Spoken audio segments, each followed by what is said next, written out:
இன்றைக்கி வீடியோவில் ஒரு ஹெல்த்தியான பவுடர் தாங்க பார்க்க போகிறோம். அந்த பவுடர் எப்படி பண்ணலான்னு வாங்க பார்க்கலாம். அதுக்கு நான் பச்சை பயிரையும் கொள்ளையும் நல்லா ஊற வச்சுட்டேன். ஊற வச்சு அது நல்லா முளைக்கட்டுற ஸ்டேஜில் வரும்போது அதைய தண்ணியெல்லாம் வடிக்கிறதுக்காக இந்த மாதிரி பாத்திரத்தை எடுத்துகிட்டு ஒரு ஒயிட் துணியை போட்டுக்கலாம். நல்லா காட்டனாக இருக்கணும். அந்த தண்ணி பூரா இதில் வச்சு அப்படியே வடிச்சிட்டு அப்படியே இதைய ஒரு நாள் ஃபுல்லாக மூடி வச்சிடணும். நல்லா அது ஈவனாக பரப்பி விட்டுட்டு மூடிடலாம்.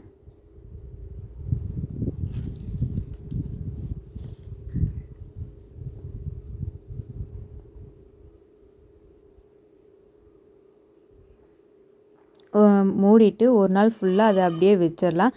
அப்போ தான் நல்லா எல்லாமே முளைக்கட்டி வரும்.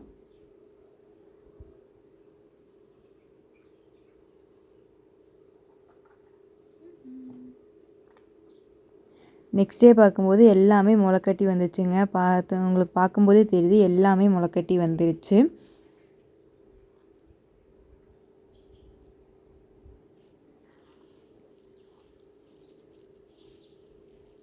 இதையே அப்படியே நம்ம காய வச்சிருக்க ஆரம்பிச்சிடலாம்.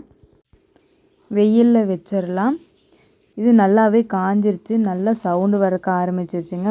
உங்களுக்கு பார்க்கும்போதே தெரியுது பார்த்தீங்களா, நல்லா காஞ்சிருச்சு. இதையே நம்ம அப்படியே பவுடர் பண்ணி எடுத்துக்க வேண்டியதாங்க. இது நீங்கள் பவுடர் பண்ணதுக்கப்புறம் உருண்டை பிடிச்சி வச்சுக்கலாம். சர்க்கரை பாகு போட்டு உருண்டை பிடிச்சி வச்சுக்கலாம்.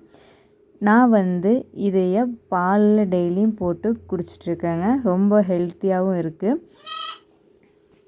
நீங்கள் இதை வறுத்து போட்டுட்டிங்கன்னா அந்த பச்சை வாசம் அதிகமாக தெரியாது. நீங்கள் அப்படியே கூட போட்டு குடிக்கலாம். அப்படியே போட்டு குடிக்கும்போது கொஞ்சம் பச்சை வாசம் நல்லாவே அடிக்கும். நீங்களும் இந்த மாதிரி ட்ரை பண்ணி பார்த்துட்டு எப்படி இருக்குன்னு கமெண்ட் பண்ணுங்கள்.